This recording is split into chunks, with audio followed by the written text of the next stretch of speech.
Further Together, Conservation and Sustainability Success Stories. Let's give a round of applause for everybody. You have a beautiful audience tonight. This is going to feel great. Thanks for coming out.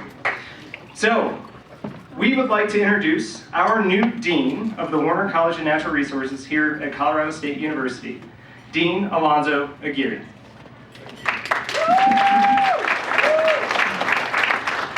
Thank you, everyone. Great to see you here. Good friends, old faces, and old new friends too.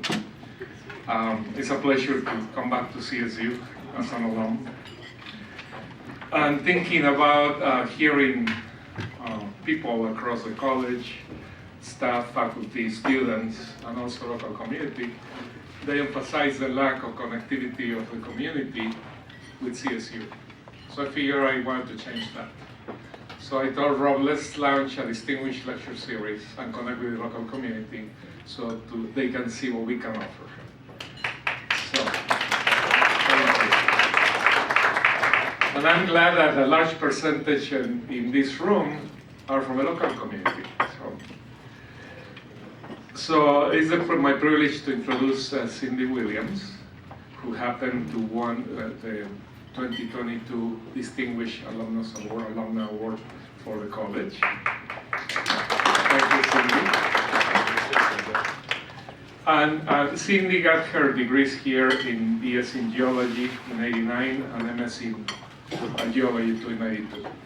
She will tell you how she started as a geologist licking little stones and rocks when she was a kid. But her career spanned 30 years with significant experience in executive and domestic and international mining. She has been a member of the Warner College Dean's Council. We will have our first formal meeting tomorrow, so I'm very excited for her to be here. And also, she became the co-lead of Envision Chaffee County to assist her community and leverage her natural resources experience and dedication to conservation. Chaffee County is an extremely popular destination for recreation and tourism, as you may know. Also, it's the fastest growing parts of the state, leading to a lot of challenges in natural resources, with wildlife, domestic animal conflicts, with deforestation, and with access to many resources that need to be protected. Over the past 4 years, Envision has used a community-led approach with the charge of supporting all the aspects to make Chaffee County special. Through this effort, 1,500 people and 80 organizations came together to create a shared vision. And Cindy is all behind that. The program works on clean water, healthy forests, small town vibrancy, recreation, friendly people, and thriving wildlife, among other topics. There are close partnerships with our college, and also with the Colorado Natural Heritage Program and the Colorado Forest Restoration Institute, who belong to Warner College. Well, they're part of our college. They don't belong to us, but they're part of it. So it is a real pleasure to bring Cindy to the stage, and thank you for being here. Really appreciate it.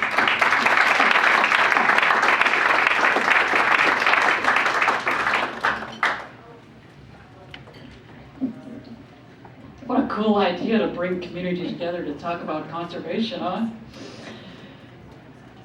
So thanks all for being here. We're going to talk about community conservation tonight and about how a small group of people can truly change the world. And I hope in all this we're going to talk about stuff that works. My hope is that there'll be some gem in here for each of you, something you can steal with pride or something you can go away with that'll help you all be even more successful in whatever you're already successful in already. As the Dean said, we're going to talk about Chaffee County. That's where I live right now. It's the little red spot on the map, right in the center of Colorado, home to Salida and Buena Vista, home to the most rafted river in the world, home to a fifth of the state's 14,000-foot peaks, and a lot of other cool stuff. Has anybody ever visited up there before? Yeah, everybody. Awesome, okay. Cool, so I'm going to tell you the story of Envision Chaffee County. That story starts in 2017. Actually, in 2017, a group of 8 citizens got together, including myself and County Commissioner Greg Fell, And we said, gosh, this place is growing like crazy, and the health of the forest is changing when we see dead trees showing up everywhere. We got to do something. As a community, we have to do something to take charge, I guess, of that growth and to funnel it so that at the end of it, we still have this place that we love so much. We won $100,000 of funding to kick off a community visioning process at the front end of that. And that process brought about 1,500 folks together, and they created 4 visions for the future. And those visions, we talk about Envision Chaffee County being a future based on common ground. And that common ground was these visions, and these were the things that everybody, whether they were left or right or young or old or whatever, everybody could agree that we wanted. And one of the visions was the idea of having healthy forest, waters, and wildlife in balance with outdoor recreation. Another was the idea of retaining our working agricultural lands and beautiful rural landscapes and focusing development in and around town. The other 2 involved retaining a friendly community and having affordable housing, which I think everybody has that challenge. But any common ground for anybody have common ground with these up here? Could you live with these visions? Yeah, right, we're Coloradoans. It's like right at the heart of what we love. So we said, fabulous. One of the things that we do a lot with Envision is we bring data to bear and measure how we're doing. So we said, let's see how we're doing right now in these visions. This was in 2017. So what we did is we came up with a set of metrics, like how can we measure this? So for example, for agricultural lands, which is the one there on the bottom, we measured how fast are we losing agricultural lands, and that shows up as a D on our report card. You see this is kind of a stinky report card. When we talked about healthy forest and waters and wildlife, we said, we can measure wildlife populations, we can measure the quality of our water, etc. So we said, let's measure that stuff looking behind us and see how it's going. And if it's going good, if it's getting better, it gets an A. If it's staying the same, it gets a B. If it's getting a little bit worse, it gets a C. If it's getting 1% to 1.5% worse every year, so 15% a decade, it gets a D. And if it's worse than that, it gets an F. So you can see the grades we got ourselves. We said, holy cow, we have these big visions, but we're not actually on the path to have those visions be our future. So then we rolled up our sleeves to do something about it, and we came up with this plan, 1,500 folks engaged through a whole series of meetings, and we came up with what we call the Envision Community Action Plan. And in this plan were 40 projects to change that trajectory, basically to try to get all those grades back to something that we'd be happy to bring home to our kids, A's and B's.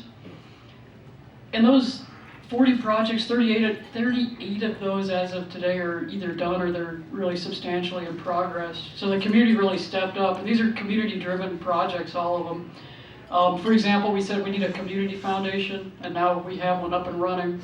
And for example, we're going to talk tonight about 4 stories of things that were in this action plan that have happened. So one is that we said this action plan's great, but who the heck's going to pay for all this stuff?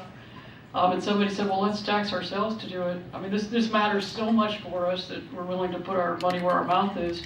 So we'll talk about that. We said we need a program to address forest health. It's obviously heading in the wrong direction in a pretty big way. Third, we wanted a program to manage recreation impacts, and we're going to talk about that program tonight. And then fourth, we wanted a program to keep our working lands working. So we're gonna, if you guys are up for it, we're gonna talk about those 4. Is that good? Okay. So the first one we said, yeah, let's tax ourselves to pay for it. I remember somebody in the room was like, oh, that'll never work. Like, nobody wants more taxes.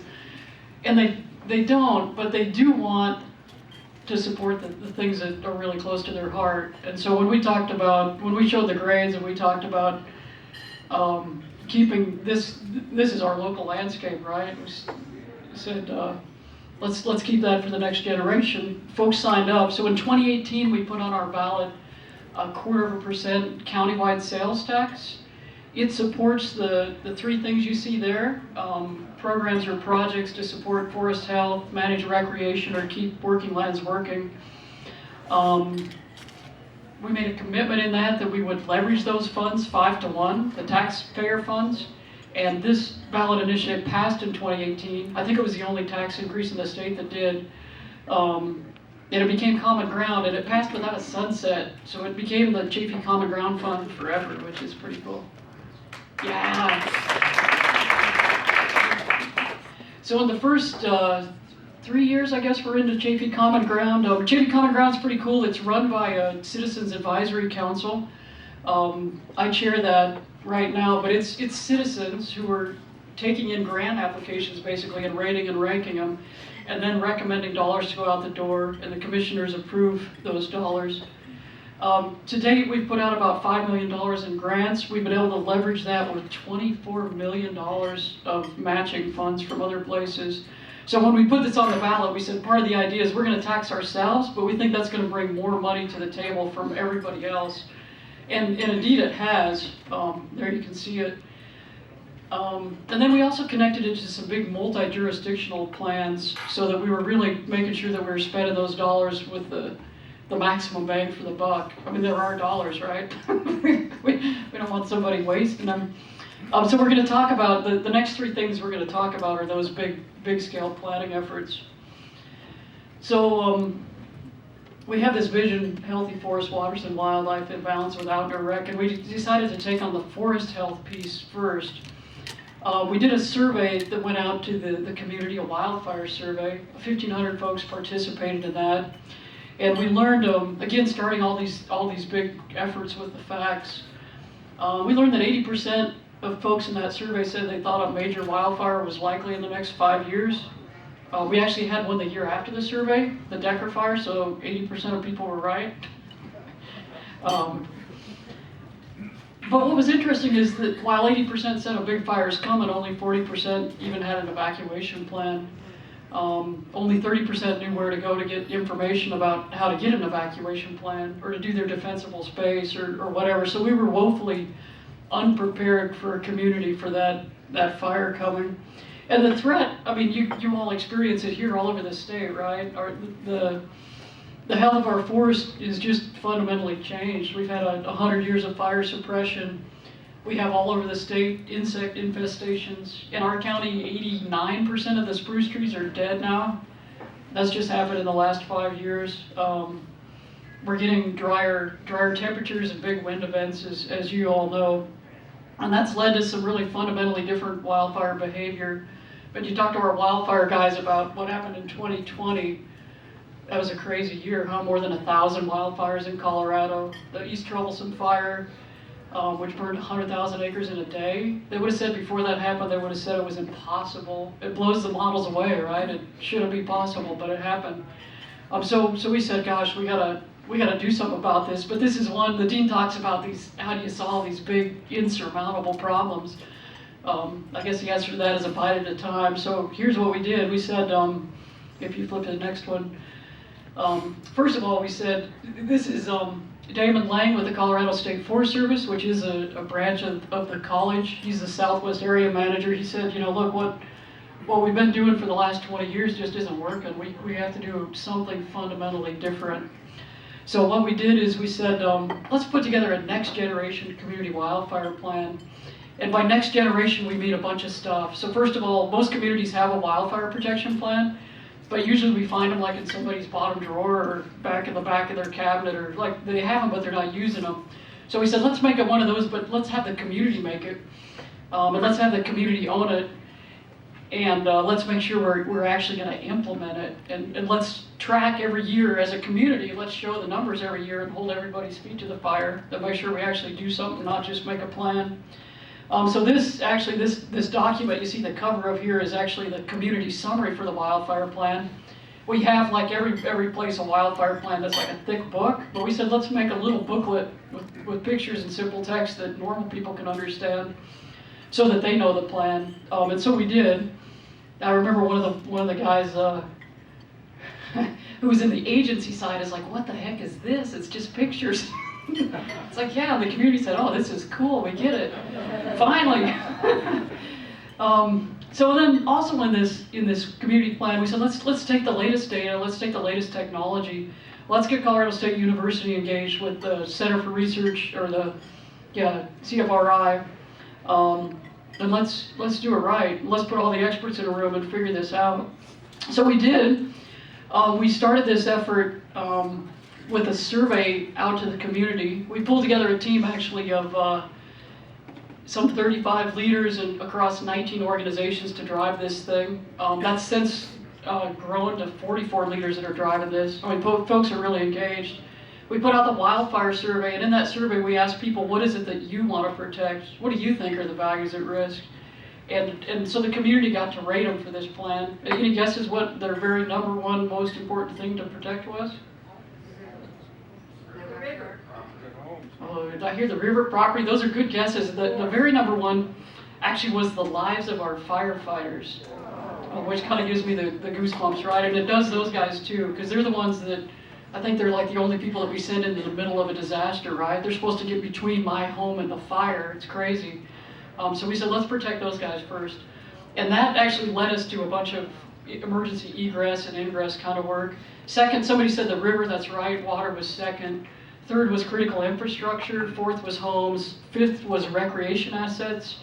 And the last one was wildlife habitat. So those are the community's goals. That's what we're working to protect. And the whole modeling effort goes around those goals that citizens set. And then with CFRI, they helped us model, of course, wildfire behavior, the locations of all those assets, how much it would cost to treat each acre of land, and how much it would actually help protect those things that we care about. And they came up with this fascinating model. You see the graph on the bottom left there. You see it comes up as a steep curve and then flattens off. The deal is that as you start to treat acres, there's some acres that make a huge difference. And you can see that as you treat the risk reduction is really big. And then after a while it flattens off, and you can keep treating acres all you want, but those acres don't really make any difference. They really don't help that much with risk. So the big takeaway in the modeling that was done, again by CFRI, was that if you treat just 5% of the landscape, you get 50% of the risk reduction. And we said, oh wow, that's huge. So that now we actually feel like maybe that's something we can do. Because treating 100% was feeling like mission impossible, but 5% we can get our heads around. So that 5% ends up being 30,000 acres. We set, one of the things we like to do in Chaffee is BHAGs, or big hairy ass goals. So we set a community BHAG. That BHAG was, let's treat that 30,000 acres by 2030 and cut risk in half by then. And it was, you can always tell when you're on a BHAG when everybody in the room is like, okay, but nobody leaves. And that's kind of where we were. So that was big. That's about a $45 million project in 2 years ago dollars. So we rolled up our sleeves and got after it. So here's what's happened in the first 2 years of results. Flip to the next one. So in the first 2 years, we were able to treat a little over 3,000 acres. We have 20,000 of that 30 in the planning pipeline.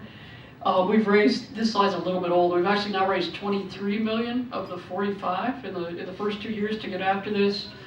We got 44 partners at the table. 1,600 citizens have taken action to treat on their own properties, like around their homes. 5 communities have become fire-wise. So that's the power of a plan that the community does, that the community's driving, and not a plan that's sitting in somebody's desk drawer. 3 pieces of this that are super cool. One is that 10,000 of those acres are on private lands, and some people said, oh geez, the private landowners will never treat, everybody loves their trees, every tree is precious. So we did a big outreach effort called Chaffee Treats to local landowners, and we explained to them not just that they needed to treat, but that the whole magic of treatment is these big connected fuel breaks. I mean, we've seen all over the West that if you have just a little patch of treatment, fire could really give a crap about it, it'll burn right through it. But if you have big connected fuel breaks, then you might be getting something done that matters. So we explained that to people. We made it a point of community pride to be part of it, a point of civic duty, and we found a way to pay for it so the landowners don't have to. And this program's off and running. We have all the orange areas. We have people signing up like crazy, so that's gonna work well. And then the other thing we did is we had a big early wind project that had a bunch of benefits. We have, in the upper left of that photo, you can see a little smoke in the air. That's actually the remnants of the Decker fire, which burned right up to the edge of one of our towns. We said, well, that was pretty scary. Could it happen again? And all the fire guys said, oh yeah, it's just a matter of when. So we said, great, let's build a fuel break that protects our two towns. So in the middle of that picture, you see the city of Salida Springs. All the yellow shapes on there are fuel breaks. So that's a 15-mile long set of connected fuel breaks. They go from the Decker Fire perimeter through Forest Service land, down the power line, through BLM land, across private land, through city land, and back up onto forest land. So now we have all these jurisdictions engaged, and we said we could do three things with this project. We could make a big a fire break where firefighters could attack a fire and keep it from coming into town. But we said just that's not enough. We want to have bang for our buck, right? So we said we also actually have one of those properties is a big conservation easement, which is a 5th generation agricultural operation. And we said, we could actually come in there and improve the grassland on that by taking out a bunch of trees, thinning out the pinions. And the rancher who's shown there, Art Hutchinson, he said that would be awesome. I'd get better grazing for my stock, be better for the elk when they come in the winter. Let's do it. So we treated through that easement, helped keep that working land working, made it better. And then everybody, you guys might know Salida is the banana belt. It's always warm there in the winter compared to other places. And so people come there, but so do wildlife. The deer that are in Chaffee County in the winter go to 8 counties in the summer. So everybody's coming to Chaffee for the winter. And we said, gosh, we can actually make the habitat quite a bit better here for elk and deer and turkey and a bunch of other stuff as well if we do this right. So we did all that. This project's 75% complete. It's been a huge success, and it's done maybe the most critical thing in this whole stack, and that's to build relationships between all the different agencies doing this work, and to build trust with the community that these agencies can use our tax dollars smartly and actually get stuff done. So it's been a big benefit.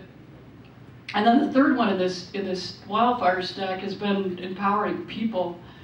I mean, we said, geez, only 40% of people are ready for a fire, but a fire's coming. We all know it. What can we do to get people ready? So one of the things we did, we created this program called Chaffee Chips. We bought the fire department big trailers with those common ground funds. And so if you want a treat around your house to make it safer, Colorado State Forest Service will come tell you what to do. If you can chop the stuff down, and then Chaffee Fire will come pick it up. They'll take it to the landfill, they'll grind it, they'll turn it into chips, and then you can pick them up to do trails with or whatever. So with that program in the first 2 years, 1,600 folks have treated. We collected 5,000 trailers full of stuff that have vertical slash that have gone to the landfill and then come back out as chips. So hooray, people. This is the community making themselves safer. We're just empowering them to do it. So that's pretty awesome. And they're there. And then finally in this program, it always comes back to money, right? I mean, if we're real about it, you can't do stuff without resources. So we said in this case, God, 45 million is a big number. We need somebody who could hold all of those grants. We're going to write grants to everybody in the world that has money. We're going to have Chaffee Common Ground funds, but we need somebody to hold all those. And then we need them to take those dollars and put them out on the ground on these big treatments that go across everybody's land. We don't want to do it one by one because then we have to bring the contractor a zillion times, right? We want to do these all at once. So the National Forest Foundation agreed to do that for us. We created an entity that we call the Upper Ark Forest Fund with them. And they collate the funds and they put them on the ground for us with contractors. And that lets people treat their own lands too, because who wants to hire a contractor? Right? It's nice. So anyway, so that's the story of wildfire. What do you guys think of that one?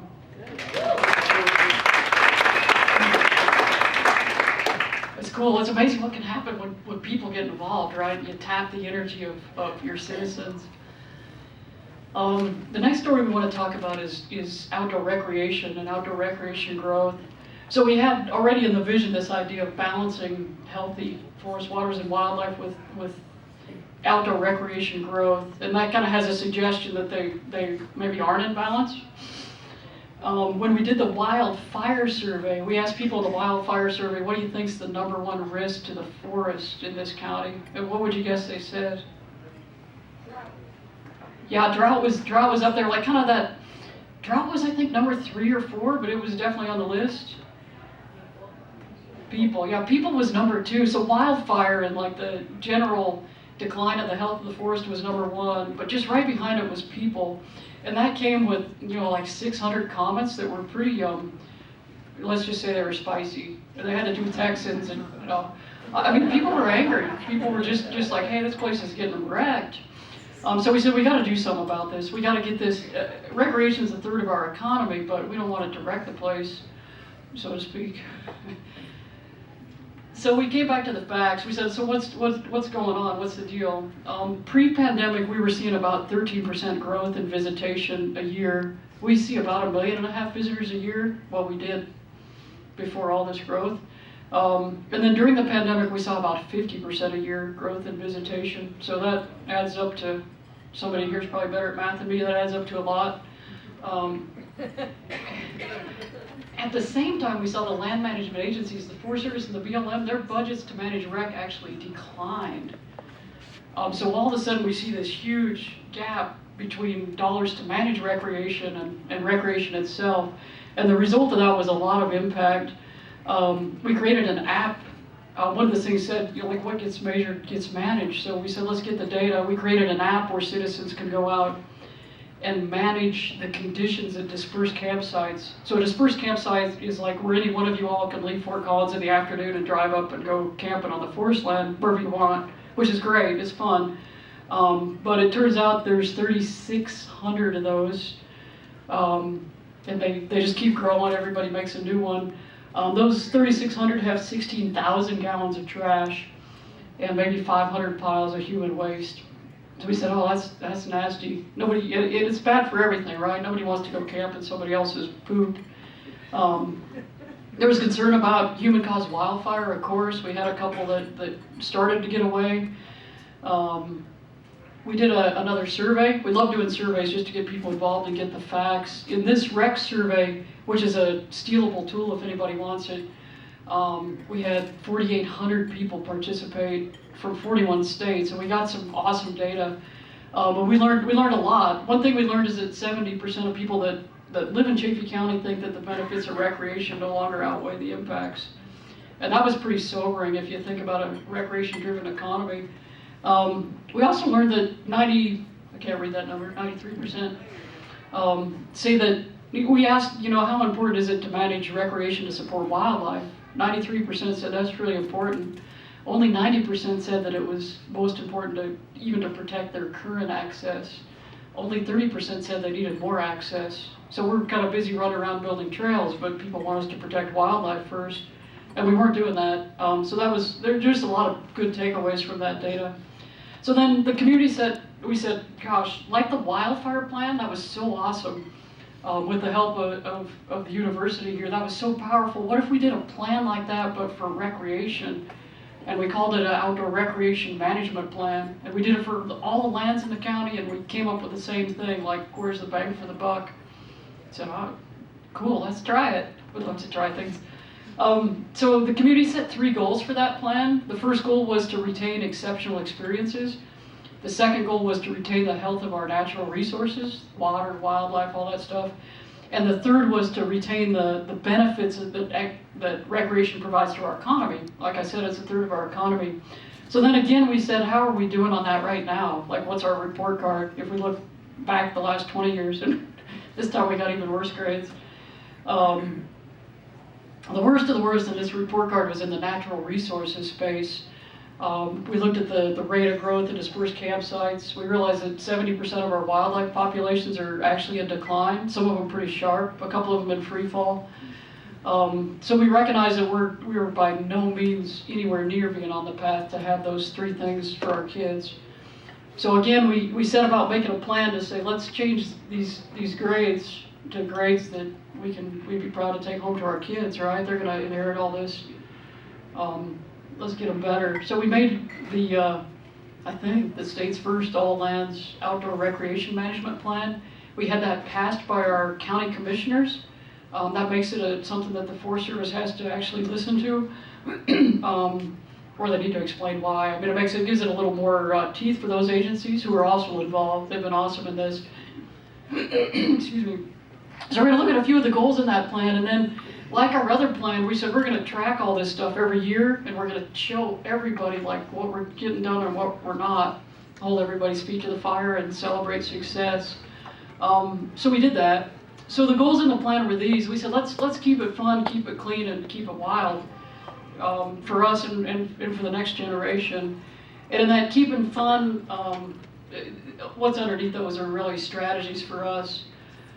We said we got to get people to behave better. It's not okay to leave your poop when you come to Chaffee County. We need to enhance assets in and around our towns. That's really where we can kind of build out rec where it has the most benefit and the least impact. We got to get these campsites cleaned up. I mean, that amount of trash is outrageous. We got to get the right infrastructure in place, including more restrooms. And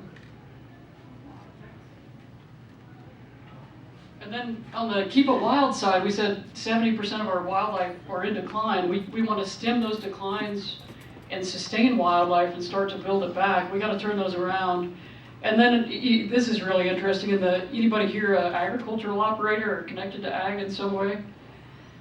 Just a couple. We said we asked our agricultural operators. We sent them a survey too, and we said, "How's recreation impacting you?"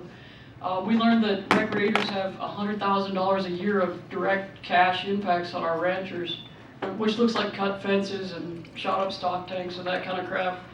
So we said, let's see if we can turn that negative $100,000 to a positive in the next 3 years. So that's the ag piece.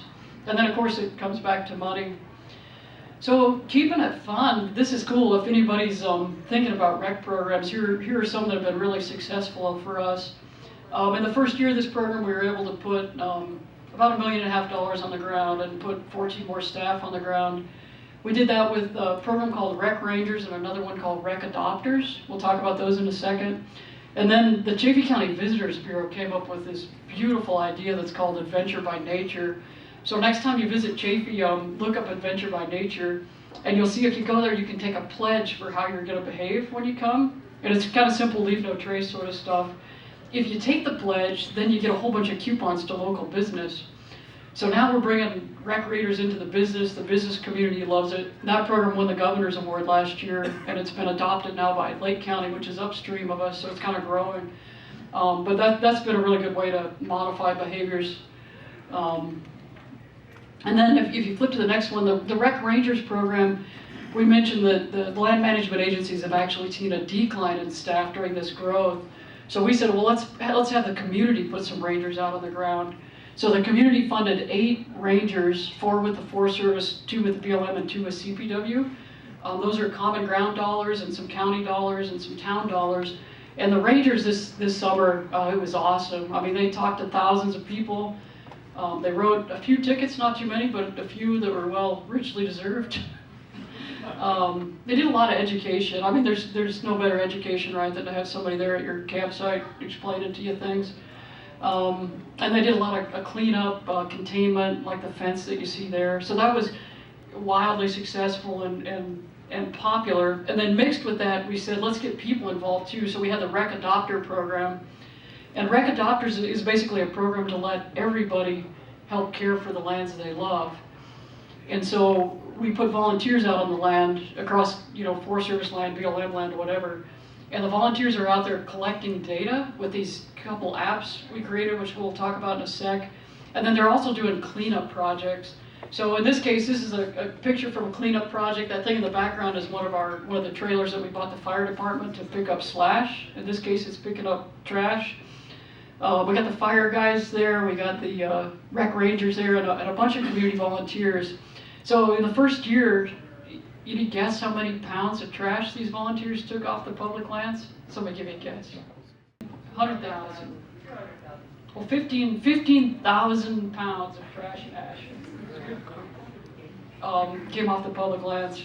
15,000 pounds, just in the first summer. That was 3 months worth. So these two programs have worked really well together, and the county's actually going to fund these in the long term to keep them going, so they're sustainable.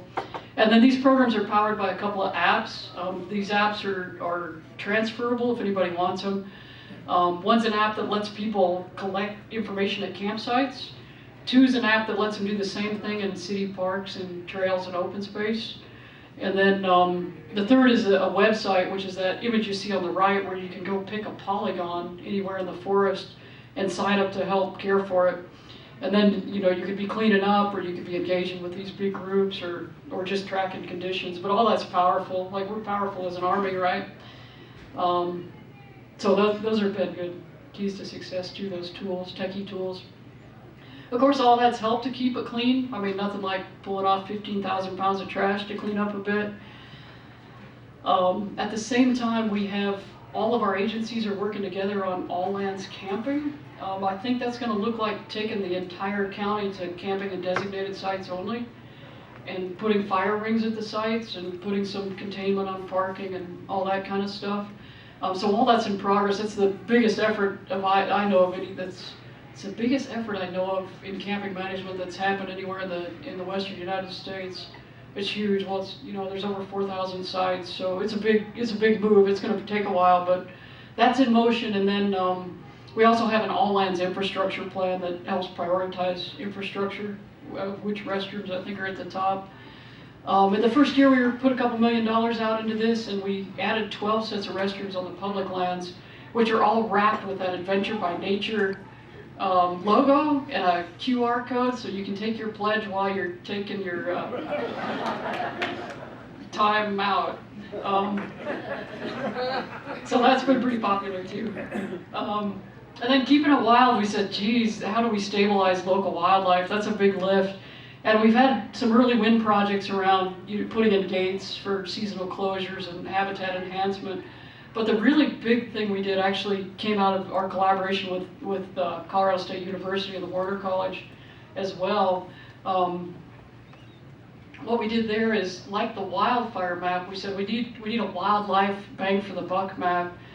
So what we did is we made this map, which we call the Planning for Wildlife tool. This map shows where the most important habitat for the most species that are also most sensitive to recreation remains in the county.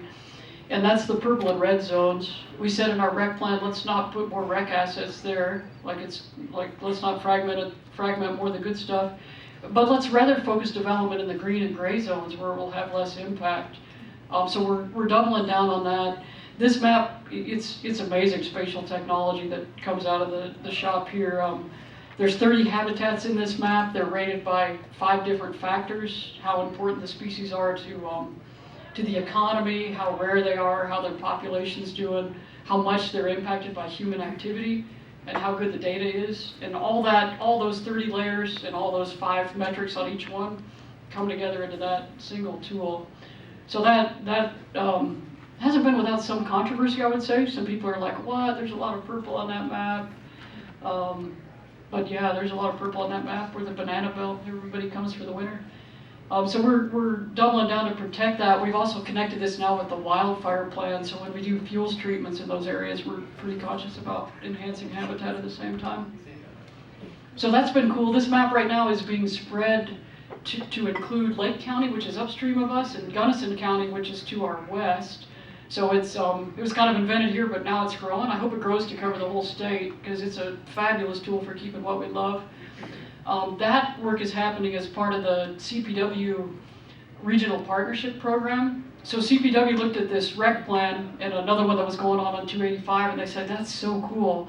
If we could have a rec plan like that for each county or by regions in the state, and we could roll all that up to a state plan, and everybody was getting after it like this, then we'd have something. Then we'd be keeping Colorado the world-class, awesome place that it is to live and to visit. So that's in progress right now, and all those bright colored ones are regions that are set up to do similar plans. So that's awesome. Again, it speaks to the power of like a few people that change the world bit by bit, right? Awesome ideas spread, and everybody, I mean, this common ground of protecting what we love the most about Colorado it's pretty sticky for us, huh? So that was the recreation story. What'd you think of that one? Are you up for one more? Okay, one more. So the last one I want to talk about is the piece on agricultural lands. So we said, the vision was to have sustainable agricultural lands, beautiful rural landscapes, and focus our development in and around town. So again, we said, okay, well, so how are we doing on the ag land side? And we found out that about 40% of our ag lands have disappeared in the last roughly 3 decades. So we're losing them at a pretty fast clip, like everywhere in Colorado, I think. And then we also again did a survey, and it was interesting. We found out that 97% of residents say that working lands matter to their quality of life. They cite that local foods, groundwater recharge, views. They support the economy, on and on. So people love these lands, and they're willing to help do something about it. 9 out of 10 of our local producers say that they want to stay in production for this generation and the next. Hooray, that's awesome, right? But 10 out of 10 say that they're experiencing what they call, this is their term, death by 1,000 cuts. So that just looks like a bunch of things that are impacting ag. I mean, part of it's the changing climate for sure. Part of it's prices, and ag's just a tough proposition at 8,000 feet. Part of it's new neighbors. Part of it, one of our ranchers, Brady Everett, described it to me really well. He's like, here's what happens. Like one day I go out, he's got this field here, and it's by town. Now there's a subdivision behind it. He says, okay, I put an electric fence around that so that all the dogs from the subdivision wouldn't come into my hay meadow, and the cows wouldn't get out in the winter. There's also a trail that goes through here, a city trail. And one day somebody on the city trail decided they didn't like that electric fence. So they pulled all the little doohickeys, the electric doohickeys off the fence, and they pitched them in the irrigation ditch. So now the fence is not working, so all the cows get out. And guess where all the cows go? Yeah, Lilacville. They're like, ooh, is that new landscaping? That looks delicious. And so they ate it. And then, of course, the whole subdivision's pissed off and up in arms. They think this ag guy's going to pay for their lilacs. Meanwhile, he's trying to get the fence fixed to get the cows back in, and his wife calls. She's like, hey, did you pick Susie up from school? He's like, oh, no, I'm trying to get these cows in. So for them, that's death by 1,000 cuts, right? It's one thing after another, and they ripple through, and at the end of it, these guys are pretty emotional about it. It's hard. So we said, what can we do to help? They said, well, if everybody loves these ag lands so much, why don't they come out and help us take care of them? And they said that kind of like, they were like a little... We said, okay, what does that look like? We had a rancher up by Buena Vista who said, well, you know what, I got an irrigation ditch. It comes through the town of BV and then out into my fields. It's about 18 miles long. Every year I spend 20 days. She's 65, by the way, Joyce Saylor. Every day she spends 25 days herself in that ditch, pulling debris out of it, getting it ready for spring water. We said, wow, that's crazy. So we showed up at her ditch with 30 volunteers. We cleaned it out end to end in about 3 hours. And they had fun. It was a lot more fun for them than for her, I think. She took everybody out for coffee, and there's some good community building and story sharing. And since this program, we call it Working Lands Helping Hands, almost all of the ditches in our county now get this service from citizens. So yeah, we go out and clean ditches. It's kind of fun. We have a contest for what's the weirdest thing we found in a ditch yet. I'll leave that one to your imagination. There's been some pretty weird stuff.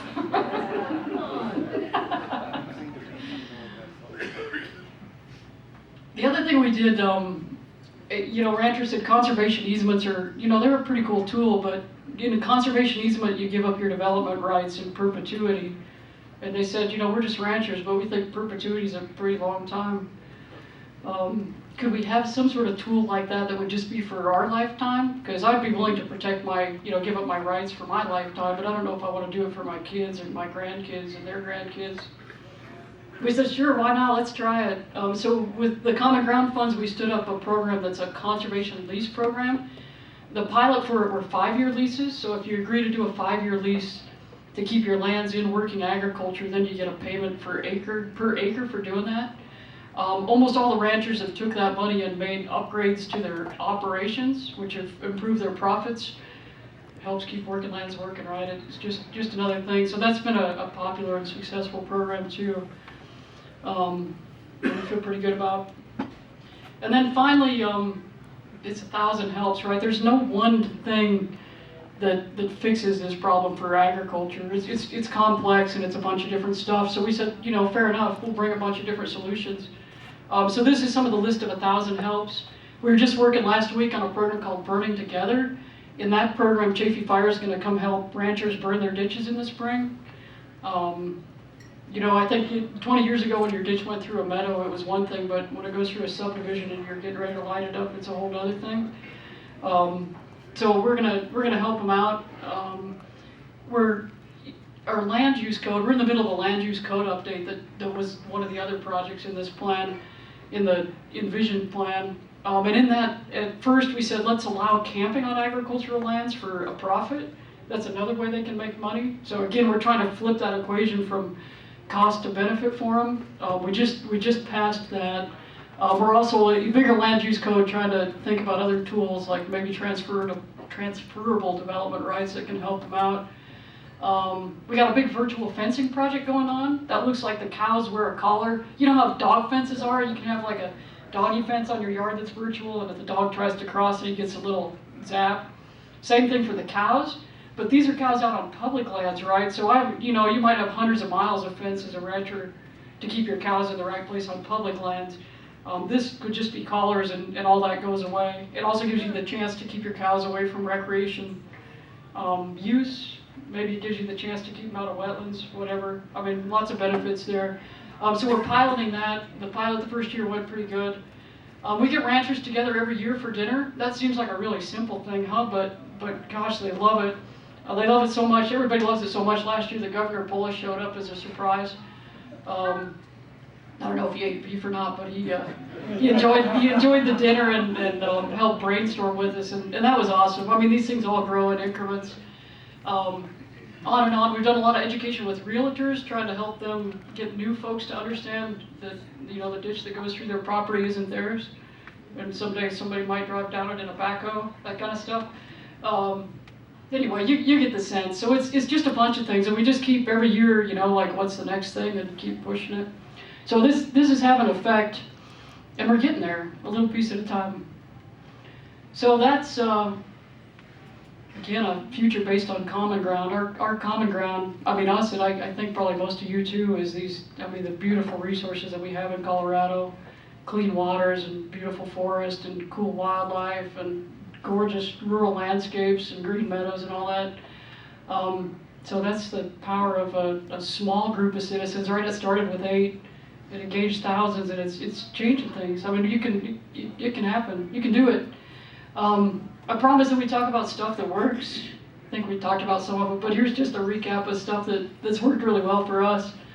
Having that shared vision, basing your future on common ground and really getting to something that everybody can agree to is a big deal. You'd be surprised how many people in our county can probably tell you those visions off the top of their head. And they especially bring them up when something's happening that doesn't align with them, which is great, right? Keeps us on track. What gets measured gets managed, so we try to measure just about everything and track it really openly. Collaborative plans, getting all these groups, we find a lot of times by their nature, groups tend not to work together just because they're busy doing their own thing, but bringing them together in collaborative plans. BHAGs, big hairy ass goals, that works. I mean, we put them out there and they seem impossible, but you know what, we're gonna do them. Collaborative action and early wins that help build trust and respect and understanding has been a big deal for us. Innovative, just like trying stuff. If anybody wants to try something, you want to pilot, let us know. I mean, we're happy to try stuff. We know it's not going to all work, but we just go and give it a shot. Finding funds at the beginning and all the way through, being creative about that. I mean, nothing happens without resources, so we'll just be real about that.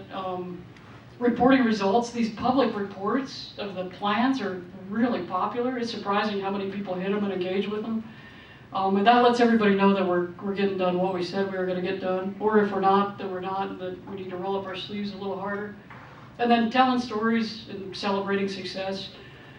We just have like a steady drip of stories that happen in our papers. That wildfire map that CFRI helped us make has been the centerfold of our newspaper for 2 years in a row. I think, you'd be surprised how many people have that on their refrigerator. It's, that's it. Working together, celebrating success.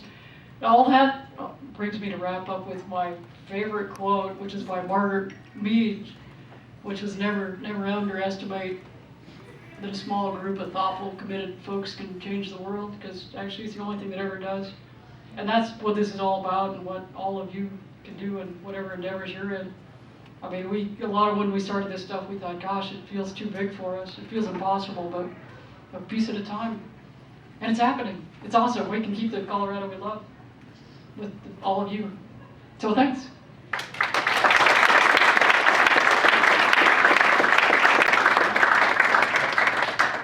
I'd also say that all of our plans and all of our tools, the surveys, all that kind of stuff are available at that website.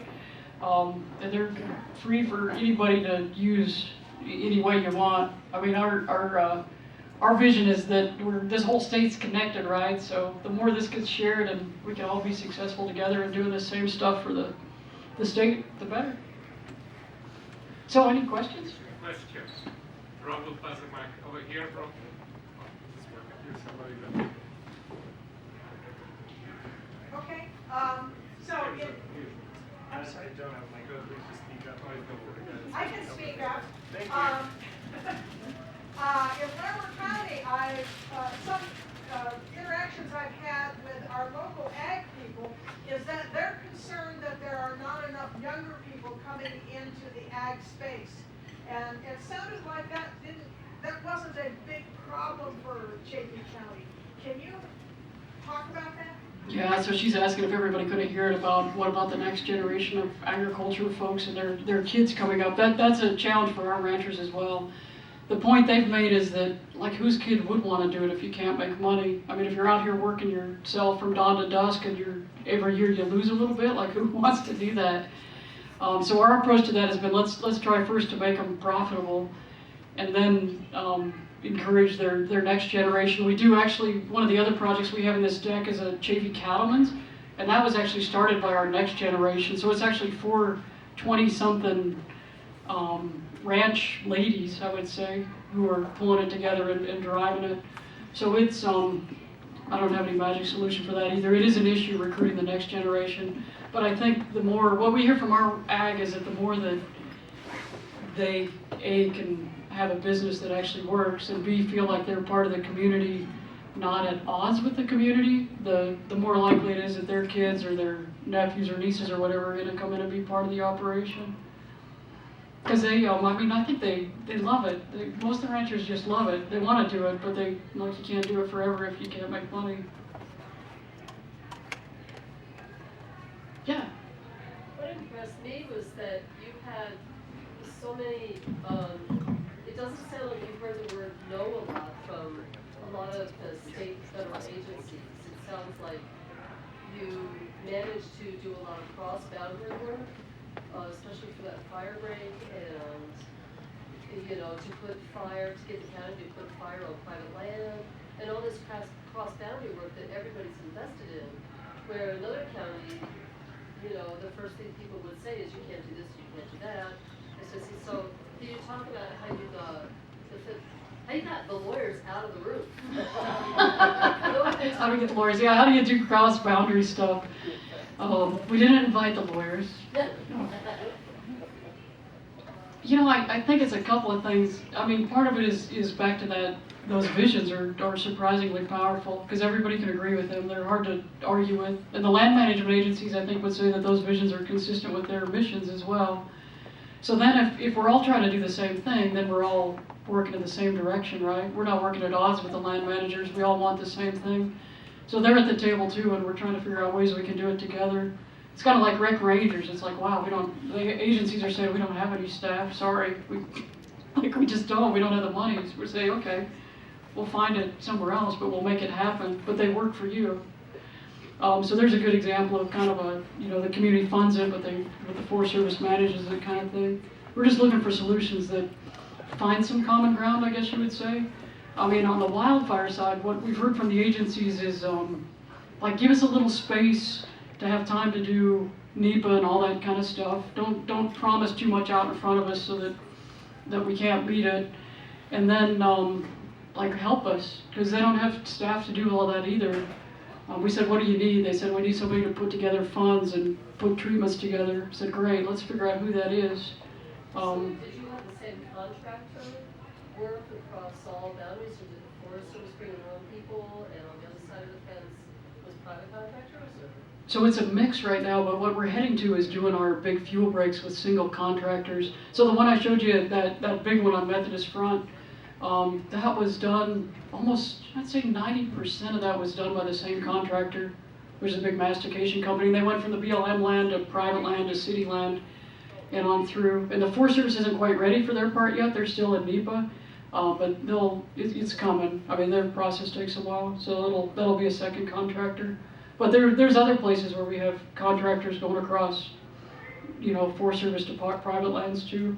I think once, it's, the other answer to your question is I think those early wind projects, that early wind Methodist Front project helped us a lot, helped us learn how to work together and trust each other, I guess you'd say, and kind of build those relationships. So if something like that, like some project that everybody can agree makes sense, and getting after it is helpful too.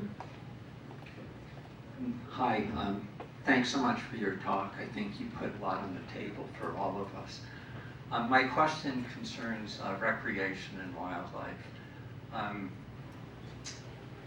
Given that recreation is permeating most of western Colorado counties, what kind of advice would you offer for other counties as they try to document, first, what the impacts of recreation are on wildlife, and then secondly, any lessons for how to mitigate those impacts? Yeah, for sure. So he's asking about the advice to help folks manage the impacts of recreation to wildlife.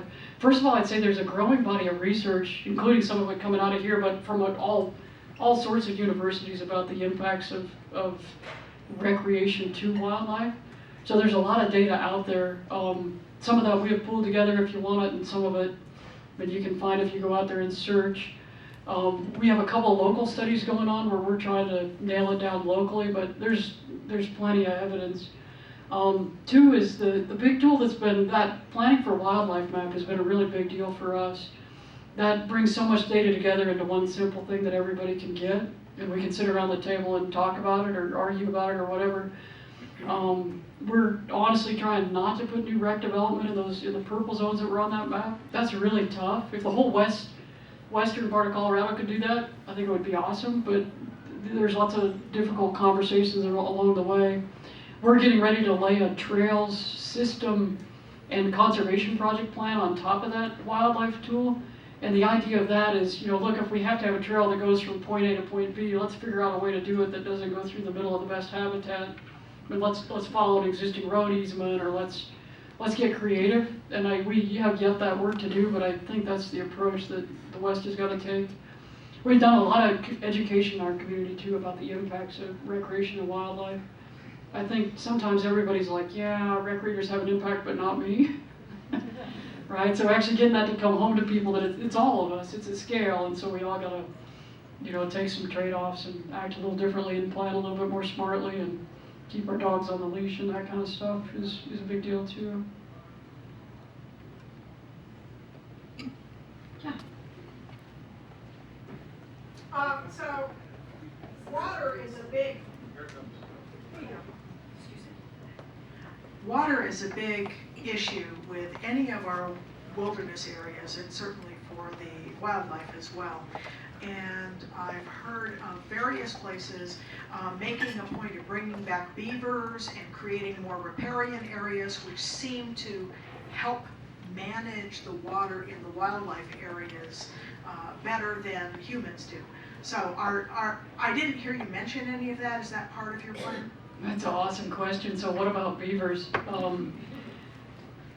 We actually have a pilot project we're getting ready to do in Chaffee County that's called the 4 Mile Creek Project. It's a beaver dam analog project.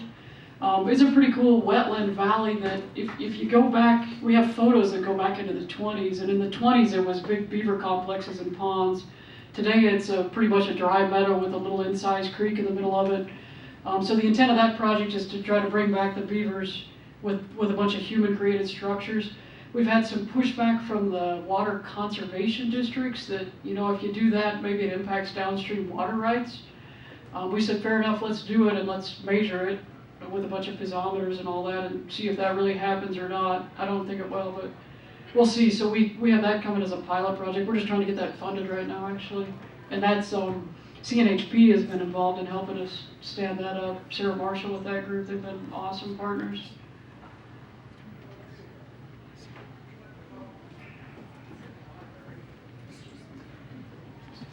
Thanks for sharing that great success story with us.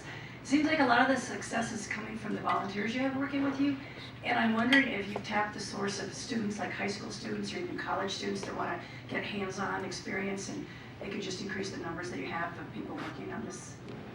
Yeah, that's an awesome question. So we really haven't done a good job at tapping universities yet. So if you have ideas for that, we'd be happy to engage in that space.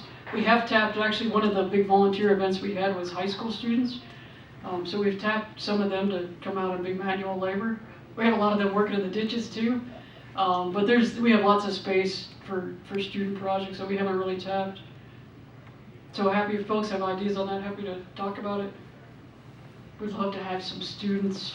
Actually, we were just talking about, the first one, we were just talking about a student to monitor that Beaver Dam project.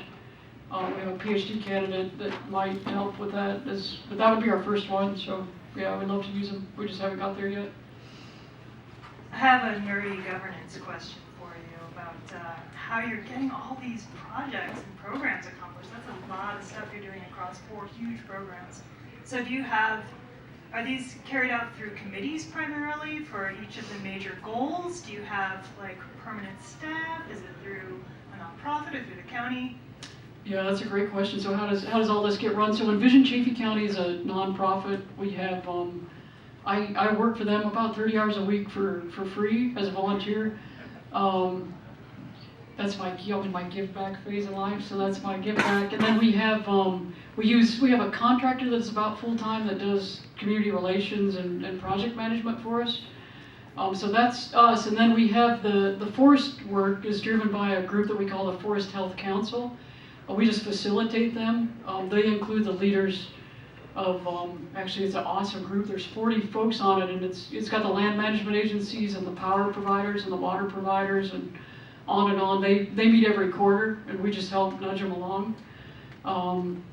The rec plan is driven by the Chaffee Rec Council. It's a similar body of county and community and agency leaders.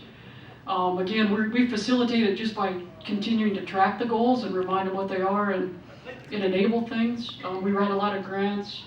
The forest work also is supported. There's a staff now with National Forest Foundation and that Upper Ark Forest Fund.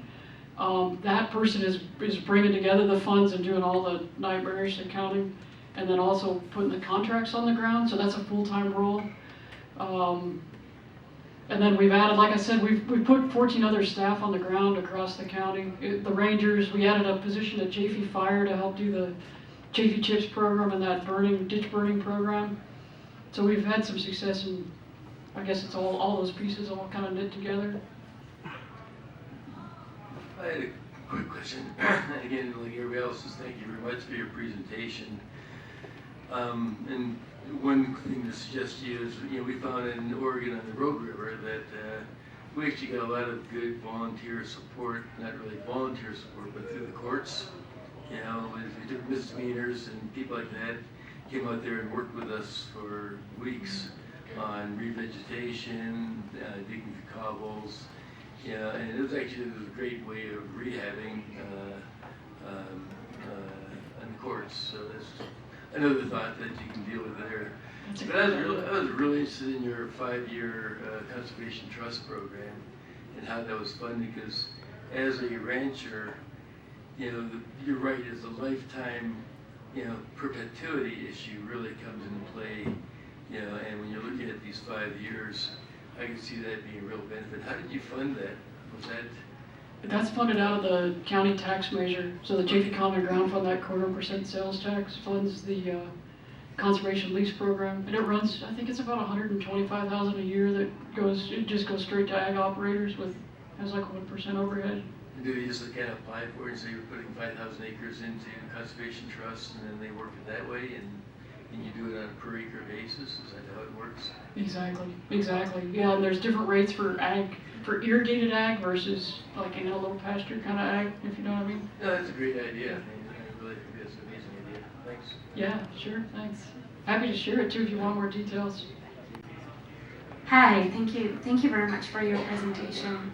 My question is about conflict. I was wondering with this number of actors involved, that relates maybe a little bit to the question of people saying no, but have you had issues of people not trusting each other, or not wanting to collaborate together, or not wanting the same goals? And how have you dealt with it? Yeah, that's a great question. So I'd say we've had two buckets of that. We've had some challenge in getting agency groups to work together just because they don't usually. I mean, they're just busy doing their own stuff, right?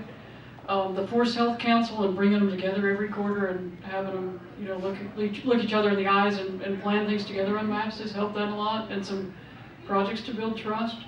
And then the one place we've had some, I want to say crazy, but some conflict has been with the motorized community and the rec plan.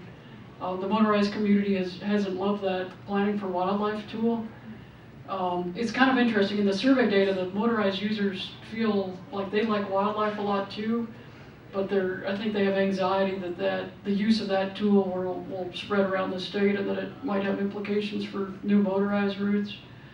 So we've had some back and forth with them for sure, and a bit of a misinformation campaign that they've run on that kind of the anti-wildlife tool side. But the good thing for us is that we had so many people that were engaged from the agencies and from the county government that it's like everything's going forward anyway. It's like, okay, thanks for the misinformation, but we're gonna keep working after it. But, and we've had a zillion conversations all over with there's always a zillion little things to coordinate where you think you have an easy solution, but it has some unintended things you gotta work through. But, it's kind of interesting. If Commissioner Fell were here, he would say that one of the gems that we've learned is that by working to improve our community, we've built community. And so as we all work together on these visions, and we feel, this stuff is so close to our hearts and the community's hearts, that by the very act of trying to figure out solutions, we build relationships and trust, and it's been really beneficial for our community. I think people are connected that weren't connected before, just a little win at a time. Yeah. You mentioned in the beginning, you mentioned affordable housing. How does that play into this, and does it? Yeah, Affordable housing, and how does it play in? Yeah, affordable housing plays into everything in our county. It's Envision didn't take that one on, but we have the county hired what they call the office of something or other in housing that is working on the housing issue. It's huge for us, and it crosses into a lot of these. Actually, when we decided to allow camping on agricultural lands, part of that was with the idea of workforce camping. We have a massive gap in available housing, and it impacts everybody. We hired rec rangers, and 2 of them never could come because they couldn't find a place to live, even for the summer. So we're pushing that too. The county actually just took, it's another big project. We have a local lodging tax that went to the Chaffee County Visitors Bureau for promotion, and we just had on our ballot this last election a move to take roughly 1/3 of that money and put it towards affordable housing, and that passed. So we got some money to put to it now, back to figuring out the money up front. But we don't have any great solutions. It's a tough one. We're picking at it. Thank you, Cindy, for a wonderful presentation.